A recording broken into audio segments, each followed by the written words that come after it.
All right, welcome to a burnout webinar, something that both Francesca and I are incredibly passionate about helping people navigate, because this is something that's not just a pandemic that's occurring inside of organizations, but it's something that's really affecting the health, the well-being, the happiness, the quality of life for many of my dear friends, let alone all of the people in the world that are suffering from burnout in some kind of way. So my name's Jay Johnson. I'm excited to be hosting this with my colleague, Francesca Amante. I'll let Francesca introduce herself, but I thought I'd share just a little bit about how I got into this space. Back in 2020, and we all know what happened in 2020, I was approached by a university to put together a behavioral science-backed program that would support nurses and educators during that time of navigating some of these challenges. And in reality, one of the things that I was able to do is I benchmarked a number of different programs, courses, solutions. And one of the things that I was seeing is a lot of the information out there does not necessarily line up with the science. And as many of you know, my background's in behavioral science, psychology, neuroscience, communication. So I wanted to develop a program that really landed and created actionable, true results. And that's what the program's done. So I've put more than 10,000 nurses through this program, everywhere from University of Michigan Health Systems to Johns Hopkins, as well as bringing that into the education space. These programs, the reporting back on it have been absolutely incredible. So I'm excited to share some of those tactics with you today, maybe shift a few mindsets, but I want to give some space to another amazing, amazing trainer and just an outstanding person to have conversations with in this world of burnout. My partner and colleague here in crime, Francesca Amante. Introduce yourself, Francesca. Hi, everyone. So glad to be here with all of you. Jay, feel free to introduce me. It's never fun to introduce titles and all of that. So feel free to say whatever you want about my background and why I'm here. I'm just happy to be here with all of you. So why don't you go ahead and do that? All right. Well, Francesca has studied at Harvard University as well as Cornell in the area of burnout, specifically through the Harvard Medical. She has learned a number of different take-home, actionable strategies that are helping people that are very strongly evidence-based and science-backed. Not to mention, she's an exceptional trainer, a BE certified guide, a hell of a coach, and somebody who honestly really improves the lives of many every time that she gets onto a training platform. So that is Francesca, at least from my purview. But let me ask this question, Francesca. What drew you to studying burnout or to getting into that burnout space? I'd love to hear that. Absolutely, Jay. Well, first off, thank you for the kind words and for the introduction. And for all of you here in the audience, I'm sure you're all here for different reasons, right? And so for me, I would say, especially growing up as someone who was born after loss and dove very much into every sport known to man growing up as a competitive athlete, and then getting into the corporate space at about 17, you can imagine that burnout follows that quite quickly. And without adequate tools and different functioning techniques, it's really, really hard to, or it can become a challenge to kind of get trapped in that aspect of burnout. So, when I coached with Skate Canada for several years, that was something that I got to instill with some of the figure skaters that I trained. But in addition to that, when I was with a corporate company from 17 to 25, one of the things that I got to experience with that company was really understanding. We trained consultants from all over Western Canada, but we really saw the effects of burnout. So getting to see how that company really encompassed and embodied that. As I stepped out of the real estate world and stepped more into the coaching and public speaking world, I was very passionate, especially with my coaching. My coaching more so centers around resilience and grit. So because of that, burnout is it's a natural tag along. And so many of my clients, that's something that they're facing, whether it's teams, large or small, or individuals. So that's kind of what inspired me in that regard, Jay. But maybe I'll also put a little interlude in terms of behavioral elements. So any of you in the audience have taken the behavioral assessment. It's not a personality assessment. It's specifically measuring neuroplasticity and how we choose to behave and how those behavioral drives show up. So if you're unfamiliar, there's the drive to acquire with fire, drive to bond with water, Drive to Learn with Air and Drive to Defend with Earth. So I will say that was actually a huge part of my inspiration as well, because even with the types of burnout, that will show up differently depending on what your behavioral drive is. Perhaps if you're a fire, it's over functioning burnouts. You're always chasing goals, which is something that I fall into. If you are a high water, drive to bond, it's going to be emotional labor burnout. So it's going to be the caretaking, the connection fatigue. If you're drive to learn with that air, it's going to be that cognitive overload burnout. So analysis paralysis. And of course, with Earth, with the drive to defend, it's almost like a responsibility burnout. So pressure to hold it all together and have something, a sustainable plan together all the time. And I have to say, Jay, a huge part of my inspiration of getting into the burnout space was also due to that being an element in there. So that's my answer for that. Awesome. Well, thank you for that. And thank you for the primer on some of the important tools that we'll use. And, enough about us.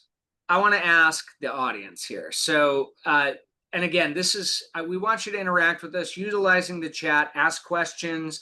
If there's something or a space that you really want to get into before anything else, please do not hesitate to toss that into the chat, comment, like, whatever it is. But here's my first question, and I'd really like to get an idea of where you're at. You're obviously here, you're spending an hour with us in the afternoon, or you're watching this on video afterwards, but you're investing some of your precious time into this, which tells me, well, I don't have to be a behavioral scientist for it to tell me that this is a topic that's interesting to you. So let's gauge this out.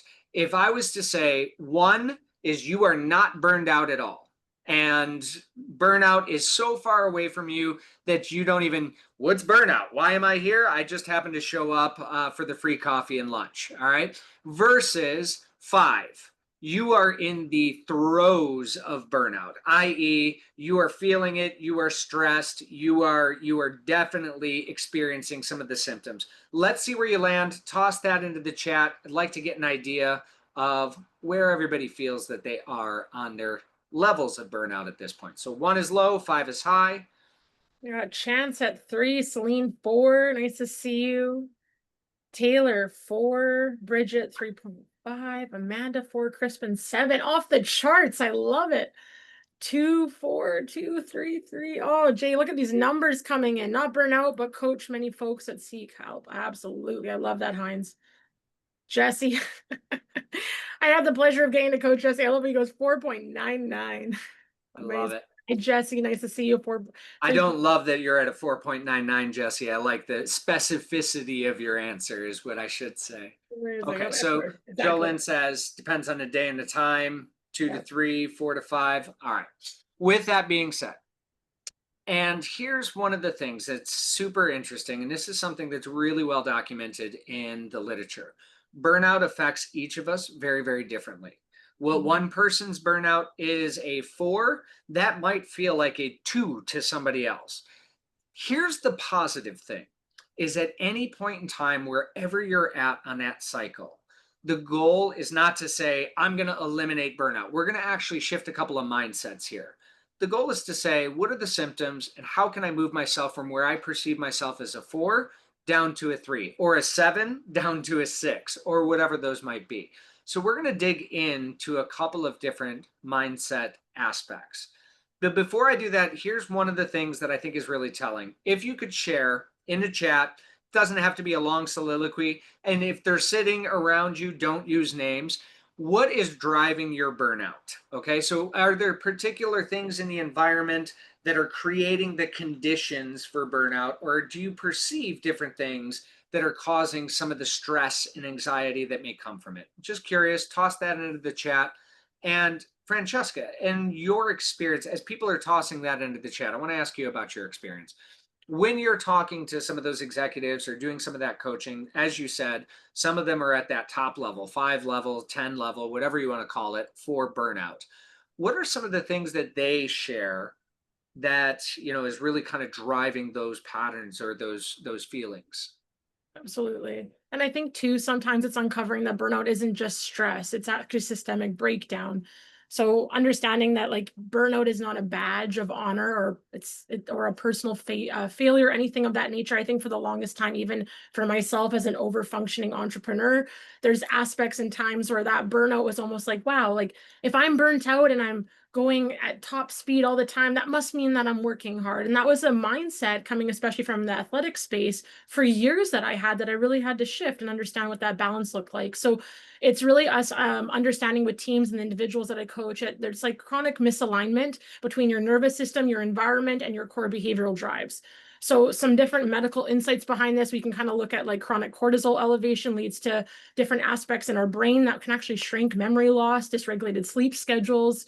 And also too, with a lot of entrepreneurs or team, there's some reflection that we have to take is like, where am I ignoring the early whispers of depletion in favor of performance? I did that for years. It was like, well, if I'm performing at a high level, who cares that my health is depleting? Who cares that my sleep is down to 3 hours a night? So those early whispers are what Jay and I are going to start talking about today, and really understanding the root, because I think, and Jay and I will talk about this, what often, high successful teams or individuals will often say is like, well, I want to erase burnout completely, but we don't. We want to work with it.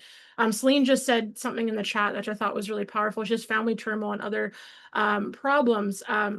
People problems, feeling as though they want to survive unless I help. So that's the thing too. Sometimes it's coming from that drive to bond of us overexerting ourselves. And a lot of the executives that I will coach, it's not just their professional life that will come into play. Celine manages 3 restaurants. She's incredibly successful, but it's often the personal world that will end up creating a lot of our burnout and where that systemic breakdown will start. Jay, what are your thoughts?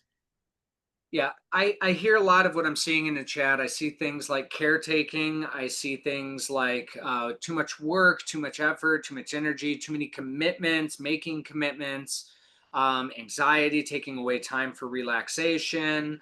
I see all of these different things, and it's pretty consistent with what I get. So here is the first thing that I want to cover, and this is really important.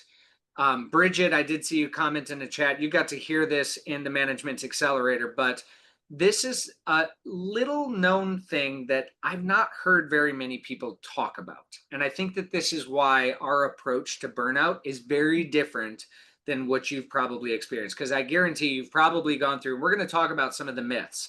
Self-care will not fix your burnout. It is a part of it. Don't get me wrong. And I advocate for self-care all the time. But going and taking a vacation will not fix your burnout. When you get back from your vacation, all of the things that created the conditions of burnout are still going to be there. I don't care if you're getting 12 hours of sleep a night. If you're not addressing root cause of burnout, it's still going to be there. So that is a myth, and we're going to explore that in a deeper level. Because again, I don't want you to take it that I'm not saying self-care is important. Yes. Will it fix your burnout? Absolutely not. And I think it's really dangerous that a lot of people talking about burnout really only focus on the self-care aspect. Here is one of the things that I think is super interesting that is related to the science of burnout. And it's something that a lot of people miss. I want you to imagine, here's an example. If you've ever had a moment where you felt like you were in flow, where everything was just working, it was moving, and all of a sudden you pick up your head from work and you realize, oh my gosh, it's been 6 hours. And you can't believe, like, where did the time go? It happened so fast. In that moment, you were experiencing a sense of flow. You had purpose. Maybe it was interesting, it was novel, it was curious to you. You felt like the work was contributing to a higher cause or to something that was valuable, maybe your legacy, maybe your business, or whatever it was. But we've also had those moments where we put our head down, we start working on a task, we're digging in, we're getting exhausted, we look up at the clock and it's like, it's been 8 minutes. I feel like I've been doing this for 8 weeks. Why is this taking so long? This is the concept of relativity of time within our brain structures, okay? So this is one of the things that helps us understand it's probably not the work or the physical aspects of what you're doing that's creating the conditions of burnout. What the science actually speaks to on this is really powerful and it's very insightful. And I want you to reflect on what's creating the conditions for your burnout, because sometimes this is really hard to accept. What actually ends up creating burnout feelings is often resentment. And I did see that very strongly in some of the comments where I feel like I don't have support. I feel like I'm not getting recognition for what I'm contributing. I feel like people are not doing this. The concept of resentment is actually one of the founding roots of burnout. We can work tirelessly. We will give away our money to charity. We will do all of the things when we feel there's a sense of purpose. But the moment that we start bringing into consideration concepts of fairness, concepts of, hey, they're not even acknowledging what I'm doing for them, that work shifts in our brain. This goes back to our ancient ancestral drives, much like what Francesca was talking about. In a tribe, in our ancient history 50,000 years ago, if you were a slacker, you were getting kicked out of the tribe. And there was social pressures that would put on you. Now, here's the interesting thing about resentment is it's not always external facing. Sometimes it's self-resentment. I can't believe I said yes again. Ugh, why did I start this? And now I feel an obligation, and this resentment creeps in. So I want you to explore that for just a moment with some of the things that said are creating the conditions for your burnout. Where's the resentment? Because if you look deep and you really explore that, you will find there's some level of resentment that's coming through. Some people also feel like it's betrayal. What do you think about that, Francesca? Oh, absolutely. I think resentment is often the nervous system's way of communicating unmet needs. Like Jay said, violated boundaries. That's a huge one that I've also had to overcome. Emotional labor that's gone unacknowledged. And I think there's also that secondary emotion, usually rooted in suppressed anger. I think that a lot of us maybe don't want to acknowledge, or fear, or a false sense of powerlessness. And I think there's also something to be said about the neurobiological angle. So chronic resentment, it also activates parts of our brain.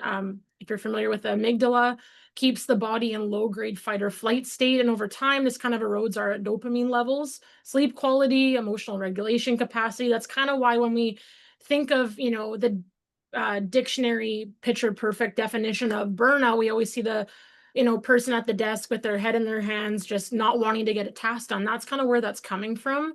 So, I mean, in my opinion, too, I think it's really great for us to acknowledge that resentment isn't petty. It's your body's way of telling you you've been silent for too long.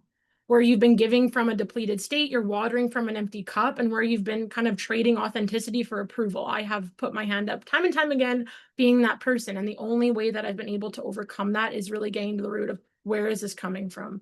And I can see in the chat that there's a lot of you that can absolutely resonate.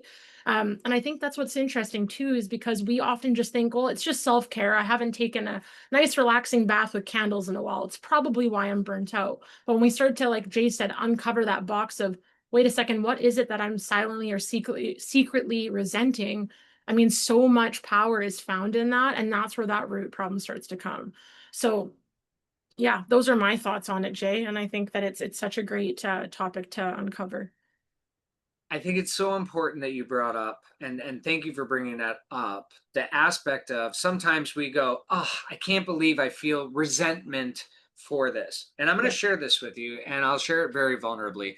My father this year, less than a couple of months ago, passed away with Alzheimer's and dementia. It was a 6 year experience, and there was great times, and I'm very thankful for that. But there was also some times that were really, really rough. And there were points in times, if I reflect on it and I look at it, that I got burned out in that space. And I wasn't the primary caretaker. I elevate the status of my sister, who was the primary caregiver.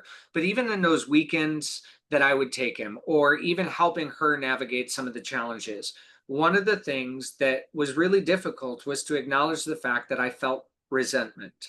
I felt like I was losing my father over and over again.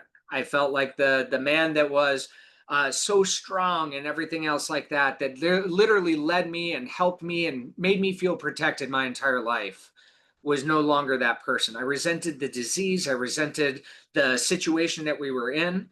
And I look back at that and I really think about those moments of burnout. And while we can say, hey, it's hard for us to say I resent something that is a part of me or anything else. That's really where we're going to get into a myth. One of the things that I hear a lot of people say, I want to get rid of burnout. Okay. What you're actually saying is, I want to get rid of the symptoms of burnout. I want to get rid of the feelings of fatigue and exhaustion and and a lot of the symptoms feel a lot like depression. But in reality, and I want you to shift your mindset. This is one of the tactics that Francesca and I talk about all the time in this space is instead of think about this. If I tell you not to think about pink elephants, what are you going to think about? Probably about pink elephants. But here's the reality: pushing burnout down, shoving it out, suppressing it, that seems to be the logical strategy that we all lean into. So, oh, I'm not burned out, kind of just getting it away or anything else. Is that something that you experience in your coaching as well, Francesca? How do you see people either try to suppress, push away, or get rid of burnout? Like, let's talk about this. Absolutely. And I just want to say, Celine, I just saw your note in the chat. So good. She says about the book, The Body Says No by Gabor Mate. So good. Um, and absolutely. Okay. I mean, there's so many aspects. I would say it's interesting because I mean, you, Jay, have experienced this. I've experienced this. I think every single person in the audience today can put up their hand and say, yeah, me too. We've all had that moment where we've suppressed and suppressed and suppressed. And then we've had this moment where either we're brought to tears or we're just incredibly frustrated and we go, where did all this come from? And we don't understand and really take note of how much that suppression really can affect us. Or we start to wonder, why is my back pain so excruciating, or why has my health deteriorated to such a degree? And that's the body's way of whispering to us and eventually just shouting at us, enough is enough. One of the participants in our chat today actually said that one of the things that ended up coming from family turmoil, other people problems, and just certain things that were creating the conditions for her to be in survival mode, she actually ended up creating a disease manifesting, which was Addison's disease. And that's literally the body end up manifesting in there from all of that chronic stress and suppression. So I would say, in terms of executives, teams, entrepreneurs, I would say suppression is probably the main one that they go to. But as Jay says, and I've now modeled the same language, if you're not talking it out, you're acting it out. We've all been there at the best of times, myself and Jay included. If we are not speaking about what is bothering us or dealing with the core root, we will start to act it out in ways that we never could understand or uncover. So yeah, I would probably say suppression is probably the biggest one, and then the projection. Because if we don't suppress, we project, and if we're not doing one of the two, we're actually dealing with the root and figuring out how to navigate that. So it's usually one of the three. Yeah, spot on. And thank you for that. I do see your question in the chat, Kevin. I'll address that in just a moment. Here's one of the hacks that we found to be really effective is shifting away from trying to suppress, push down, or negate the idea of burnout, and maybe shifting our mindset a little bit to say, hey, burnout actually is not outside of us. Burnout is occurring in here and it's occurring in here. It's occurring inside of our body. If I really think about what is burnout, it's simply a signal.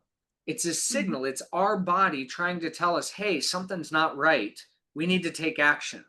When we hear about negative emotions and positive emotions, that's actually not exactly accurate. See, negative emotions are a necessary function of our survival. Stress is necessary. And actually, stress can be enhancing, not just negating. When we look at prolonged stress, obviously, is not great. We don't want prolonged cortisol, but stress itself is actually something that makes you get up in the morning, believe it or not. So, stress is not necessarily a bad thing. Fear is not a bad thing. Fear keeps us from doing stupid things. Trust me, I've gone both directions, right? When we think about something, it's the question of prolonging, but each of those emotions are a signal, and they're essentially telling us to act. If we start to think about burnout as a signal, think of it as a long lost friend. It shows up on your doorstep. Now, it comes with some baggage, but at the end of the day, we need to ask burnout, what are you here to tell me? What is it that I'm not addressing? What is it that I'm not bringing to the surface?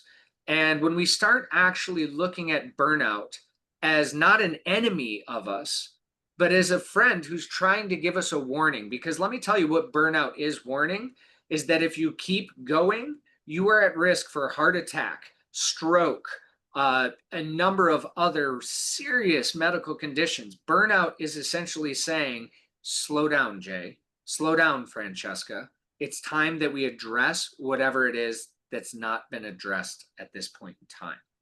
That's a very different mindset than saying, I need to kick burnout out of my life. Okay. So this is about shifting our mindset and saying, let's explore deeper. Kevin, Mhm. to your question, and team, if you have questions, toss them into the chat. Definitely want to get there. When we think about resentment as an emotional reaction, again, resentment is a signal, and a lot of our biological signals come from biological evolution that's occurred over the course of time. So you're spot on where you say, yeah, Slacker's not getting kicked out. I sure as heck am going to get some resentment. Or I'm doing all the work for the team and a tribe. Yep, that's going to cause some resentment. And what does that actually do? So, the psychological function of resentment is confrontation. And when I say Mhm. confrontation, I don't mean it in a negative way, but it's essentially us and our justice drive stepping into place and saying, this isn't right. There's some level of fairness or expectation that's not being met, maybe a boundary that hasn't been set appropriately. And we need to address that boundary, that expectation in a meaningful and functional way. So, to your point, yep, 100%.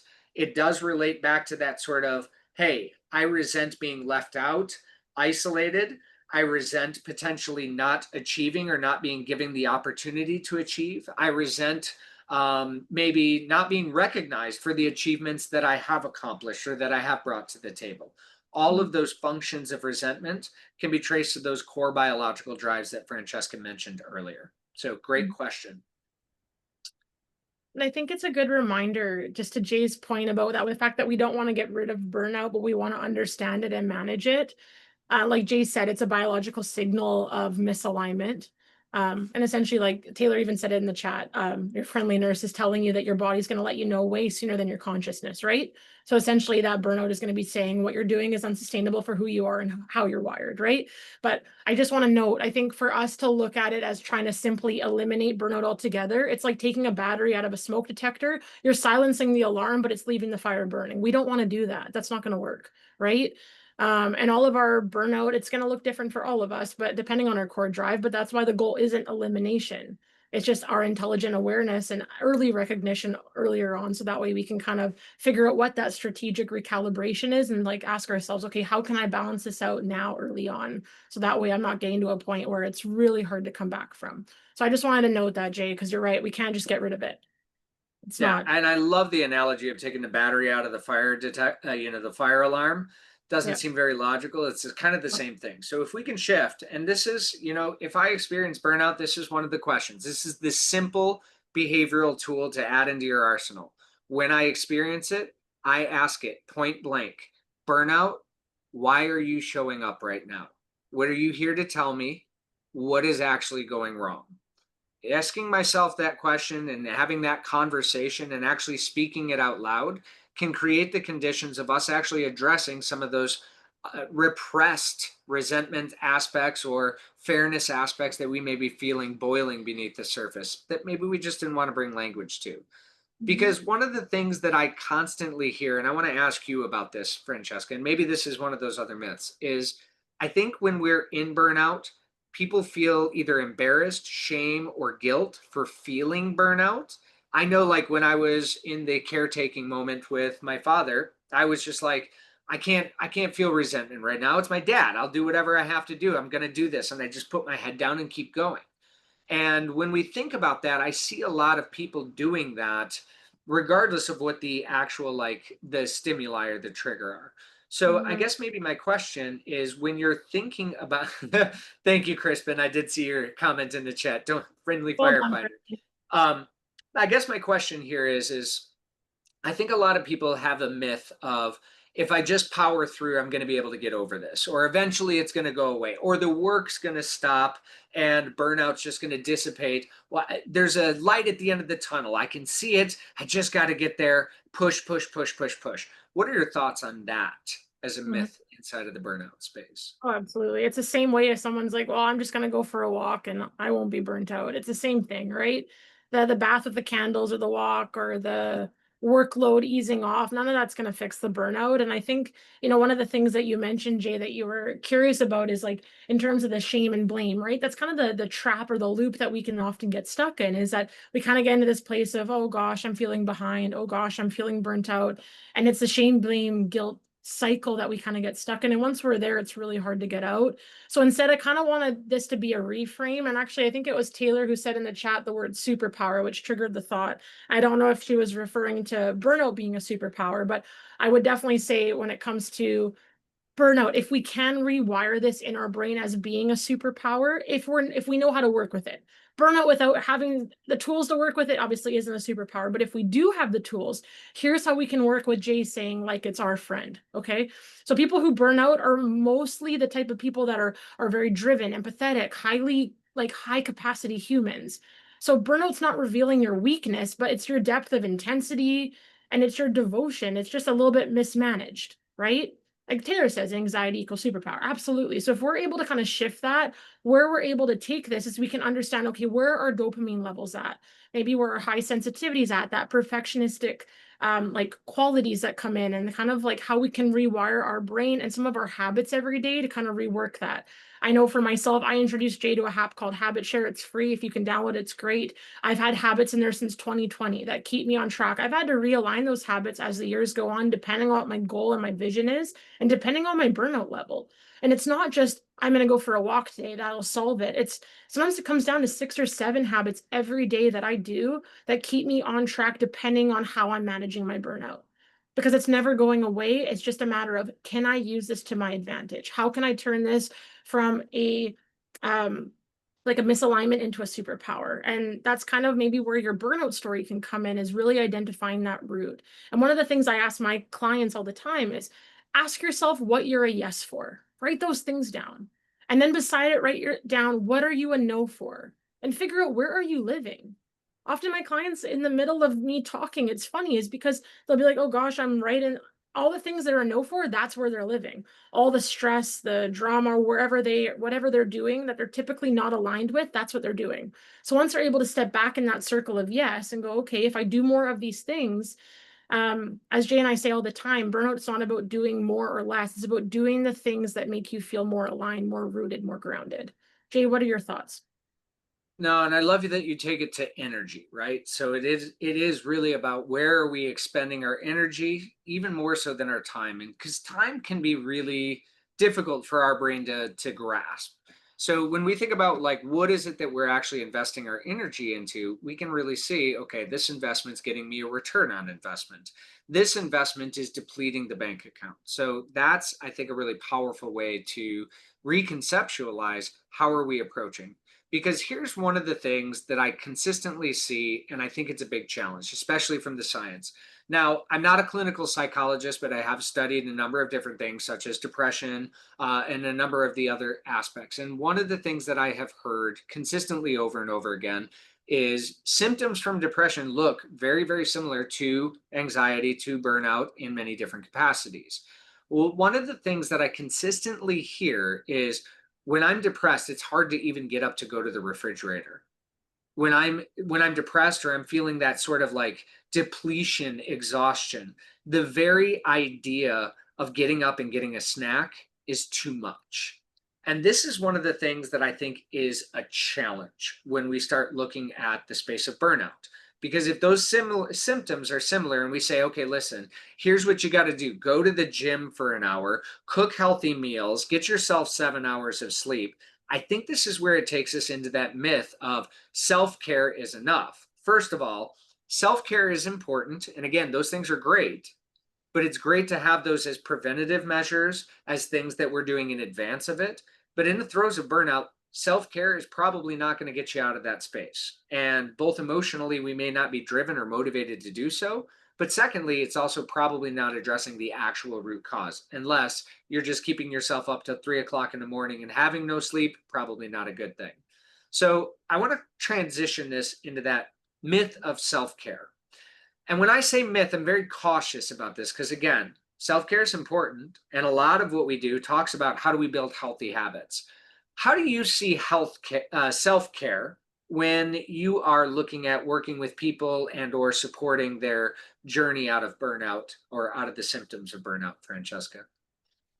Yeah, I would probably say that what I'm going to touch on is something that you and I closely align with. I know that you've said this many times, dating back to conferences from like 2020. It's something that my figure skating and athletic coaches have shared with me is keeping a habit but reducing the scope. I think sometimes it's really easy for us to get on this whim of, I'm going to work out for 3 hours a day and I'm going to drink this much water. And it's so easy. Like that, just saying that list is going to make me feel more burnt out. And our brain, interestingly enough, the second that something seems hard, the brain will create resistance around it. It'll go, yeah, I think I'm good. And what do you think now happens? Shame, blame, guilt. Now we feel burnt out. Now we feel like a failure. And then imposters, there's just all the different things. So instead, it's one of those things when it comes to self-care, and whether it's you have a habit app, or whether you track it, or it's just something that you mindfully do every day. Something as simple as doing 5 minutes of breath work every day can significantly impact your nervous system. Just breathing in, say if you were to breathe in for 3 seconds, but you have your exhale double the amount of time. So say you breathe out for 6 seconds, just doing that alone, that one motion can instantly make your nervous system feel as though it's safe. So just something as simple as that. Or I'll say to my clients, I have one client right now, I'm like, okay, look, you're not going to do this big ordeal when it comes to your workout. I just want you to do 10 minutes. They're like, I can do more. I'm like, I know you can, but I just want you to do this small little micro self-care. Actually, Robert just said that. Micro Yep. self. Thank you. Perfect. Because what happens is there's been times in my life where work's busy, whatever, but I have said to myself, I'm going to put my runners on and go for a walk. If there is a day where I can't do the big hour-long thing, just by the fact that you put on your runners and got out the door, and even if you go to the bottom of your driveway and that's all you can do, you have still told your brain, I'm keeping my word. And you've still showed to your nervous system, your brain, everything, your body, that you will keep that habit alive. Because once we skip a habit 2 or 3 times, the likelihood of us starting up again reduces down to like 20 or 10%. So yes, Caitlin knows this. She's in my coaching group. Keep the habit, reduce the scope. So that would be my suggestion in terms of self-care. Start small. I don't care if all of your habits start at 5 minutes. Because if you really enjoy it and you're like, I can do 10 or I can do 20, that's great. Anything beyond that is a bonus, but start small, because we're not Yeah. looking to add on to your massive to-do list. You're all in this group because you're doing exceptional things and you're busy people. We want to work with that, not against it. How about you, Jay? Yeah, no, and I would agree with that. And self-care is exceptionally important in building our resilience in advance before we need it. It's also really important because the more, think of your body as a high speed race car. And I've actually had the opportunity to work with like some Formula One racing, as well as like some of the performance racing out of Ford and things like that, and hearing how they think about the car. They don't think about how can we remove 2 pounds from the weight of the car, because that would be, exponential. They think about how can we reduce 2 ounces from the weight of their high speed performance car. I found that to be so interesting. I'm like, 2 ounces, does that really do anything? Now, I'm not an engineer. That's not my science. My science is human.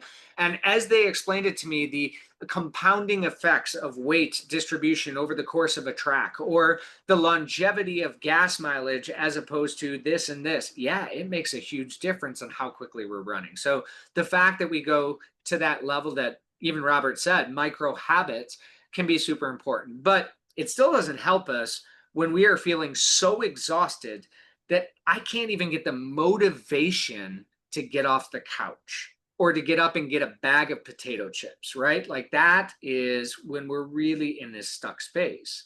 So, one of the things that I can tell you is a really powerful way, and it's something that's utilized in clinical counseling, as well as it's utilized in burnout management. This is a powerful evidence-based tactic. Is when we're experiencing some of the feelings, anxieties, and symptoms that are coming along with it.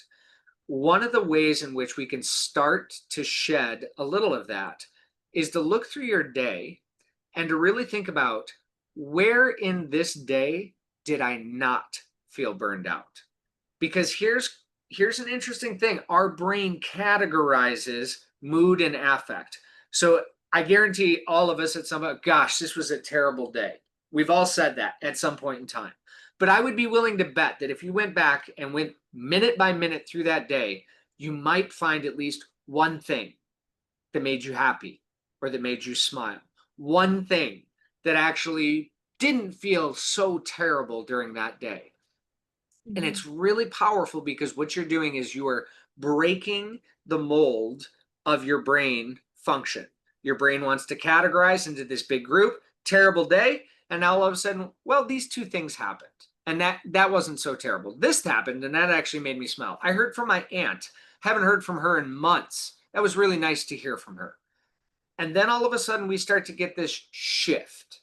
And that's a powerful thing. So when you are in the deepest, deepest, deepest throes and don't have Mhm. that motivation, that can be one of the things that we start doing is saying, okay, what does not being burnout look like? What does a positive thing that occurred today that I can really latch onto and say, hey, everything wasn't so bad. There's other things in life that are good. This is also called widening the lens. Francesca, go ahead. I see that you have something to add to that. Yeah, I wanted to also mention, because as you were saying that, it sparked a thought. I think there's also an aspect where burnout almost becomes like an identity crisis, where many people unconsciously kind of build this identity around being the strong one, the reliable one, or the overachiever. So it's like, and so I think it's something for us to consider that if our worth is always measured by how much we can hold for everyone else, you'll often kind of not really feel safe letting go. And maybe a question I want to ask all of you is like, who am I without the exhaustion story I've been telling? Well, because, for years, maybe you're the caretaker, the one that's the strong one, the reliable one. And if you are the overachiever, what's that look like? Like Jay said, kind of reframing the mind in terms of like, what's the story that we're going to tell?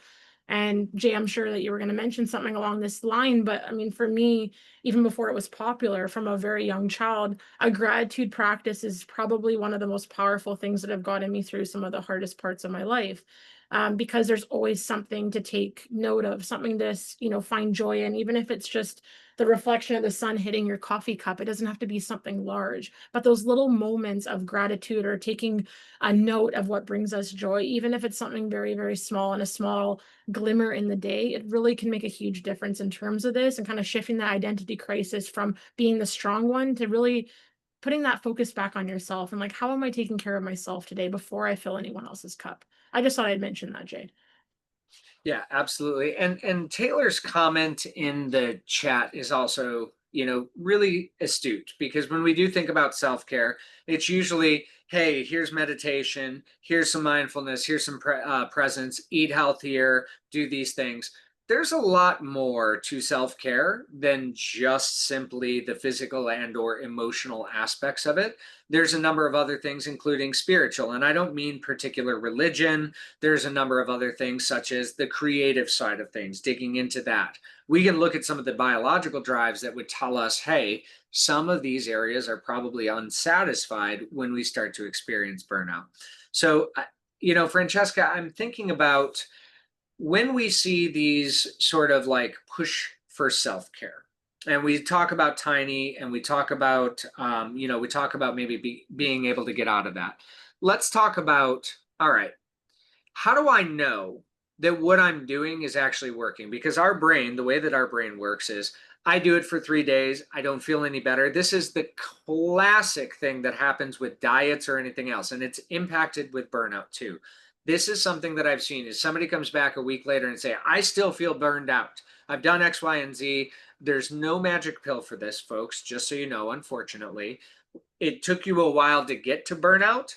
More than likely, it's going to take a little while to get you out of burnout. Now, there's some tactics that we can share later on that do help to elevate immediately. But with that being said, how do we keep people on track, right? I get to day 3, I'm not feeling any better. I've done this whole sleeping thing, I've done this whole eating better thing. What do you do when you're experiencing somebody that starts to get to that resistance point of this doesn't feel like it's working? Because I know Mhm. you and I have both experienced that and have different approaches to it too. Yeah, absolutely.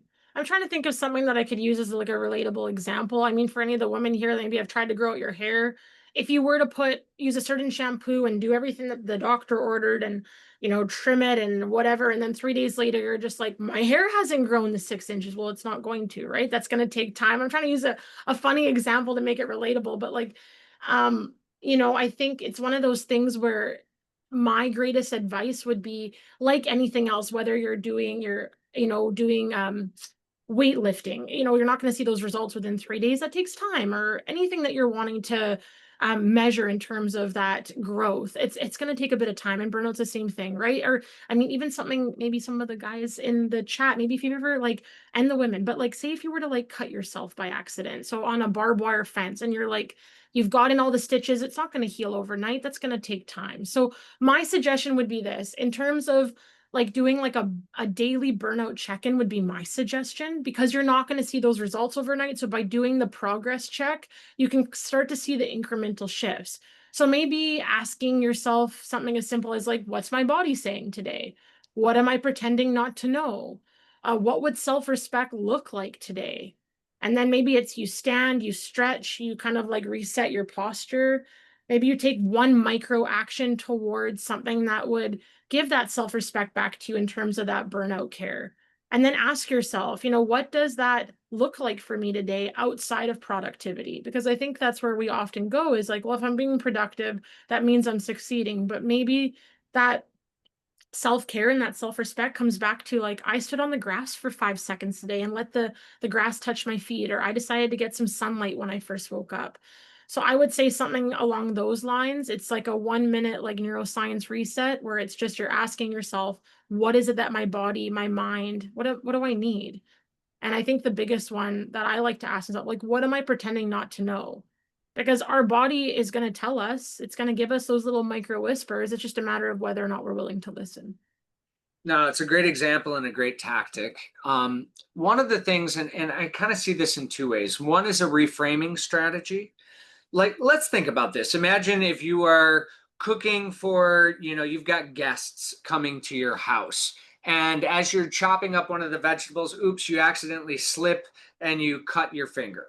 Okay. Now, you're probably frustrated and like, oh, I don't have time for this. You grab a Band-Aid, you wrap it up, and you keep going, and you get that, dinner out to your guests or whatever else. Hopefully you didn't bleed on the tomatoes. But I want you to now think about the last time that you got a paper cut.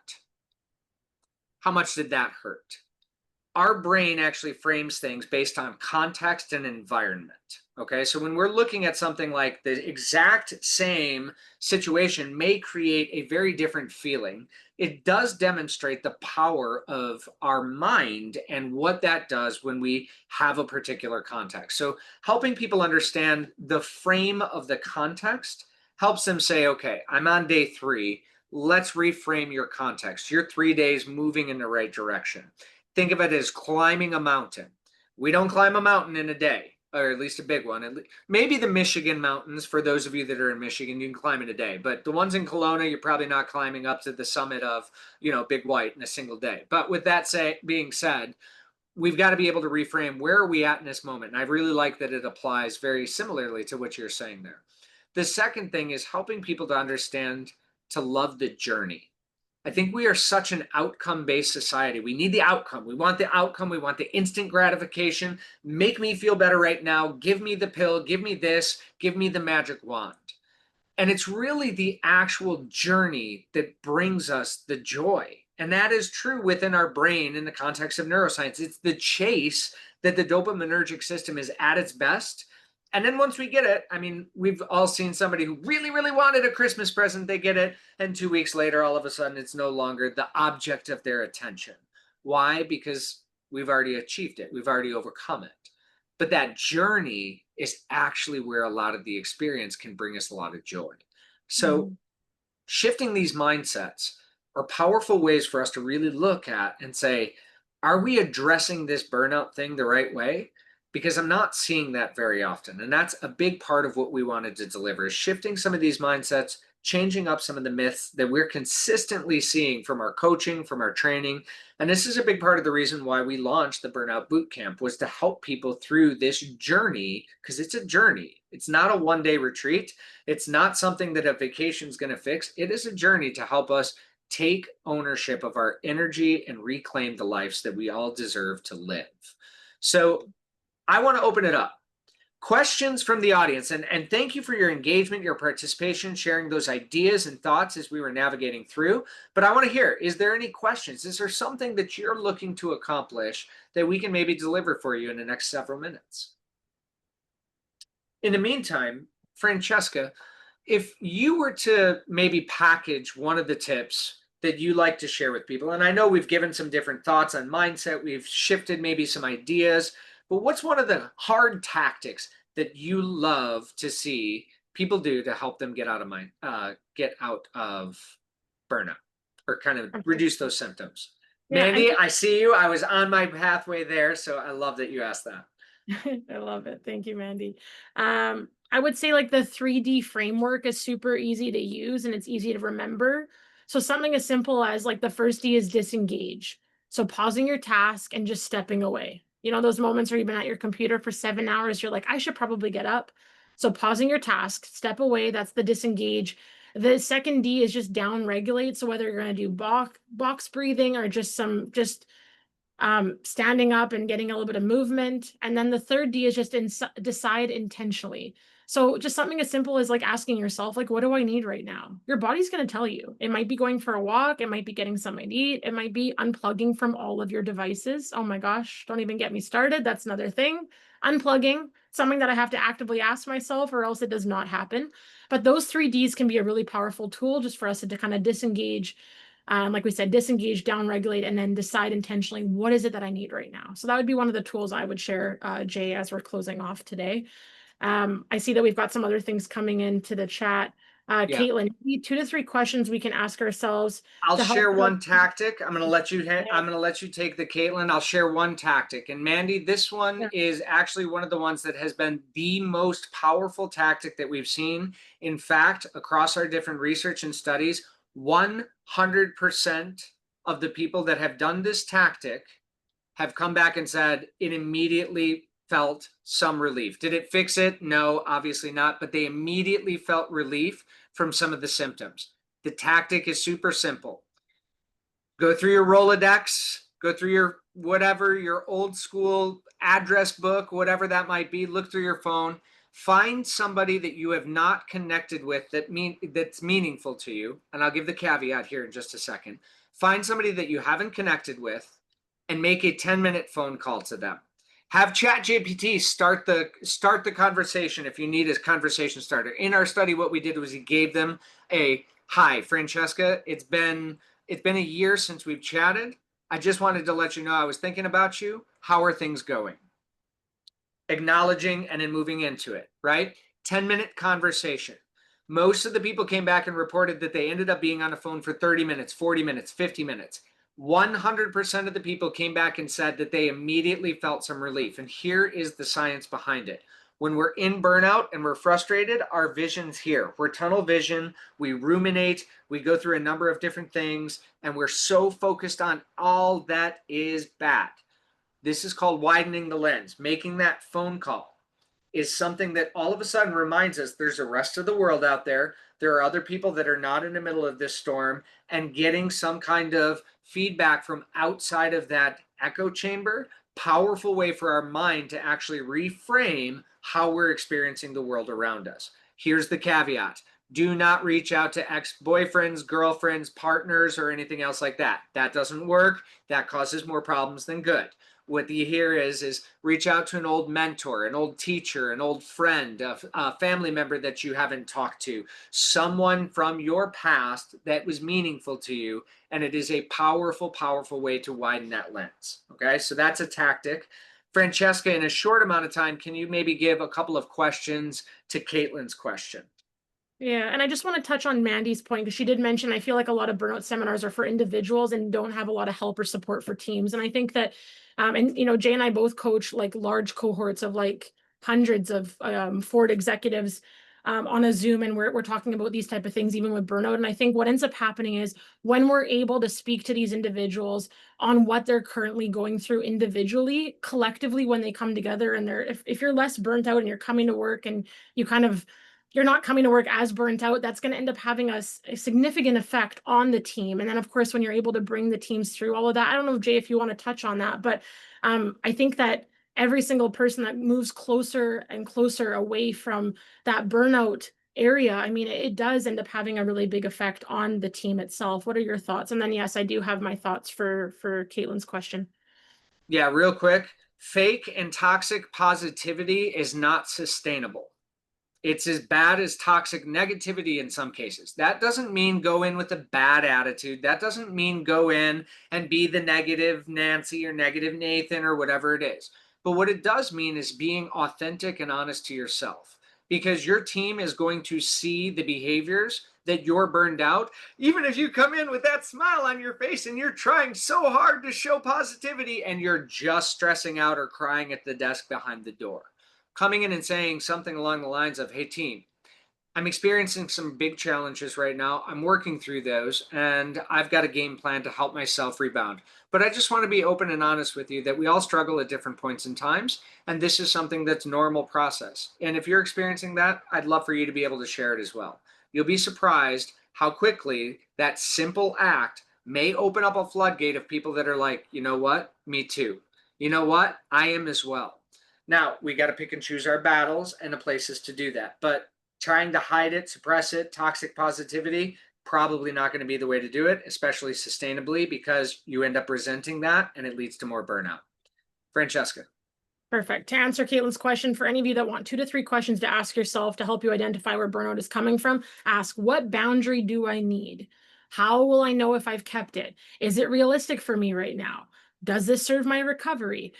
Or does it serve my burnout? What timeline? What's my timeline for trying to do X, Y, and Z? And asking yourself, what boundary would change everything if I had the courage to set it? When I started setting more boundaries, yes, certain people were disappointed in me, but that had nothing to do about me. It had everything to do about their expectations. And your burnout will start when you start having those questions reflected back to you of, okay, is this really for me? Is this for my best interest right now? So that way I can show up 110%. And sometimes the answer is no. So that's my answer for that.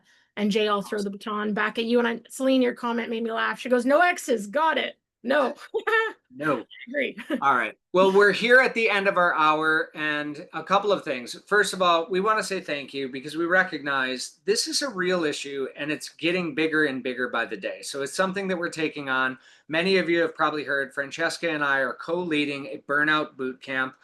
We've put that out there. If you are interested in this, one of our gifts to you for being here with us today is we are going to take $100 off of the price of that for you. If you're here, you get the opportunity to take this at $100 reduction from our already early bird pricing. So the normal price of this is $500, early bird pricing is $300.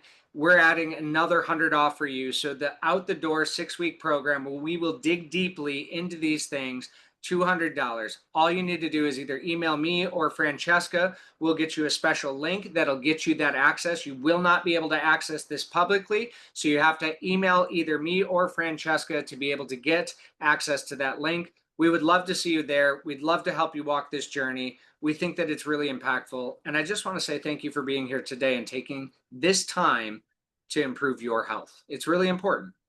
Francesca? I'm just grateful for all of you being here, your questions, your engagement, and we're hopeful that our tools and tactics today and just having an open discussion about burnout can kind of propel you forward in the week and know that you're not alone, because none of us are. So if you need anything from us, let us know, and we're here to support you. So thank you for being here. Thank you, everyone. Look forward to talking to you soon. In the meantime, be safe, be healthy, be well, and take care. Bye, everybody. And bye.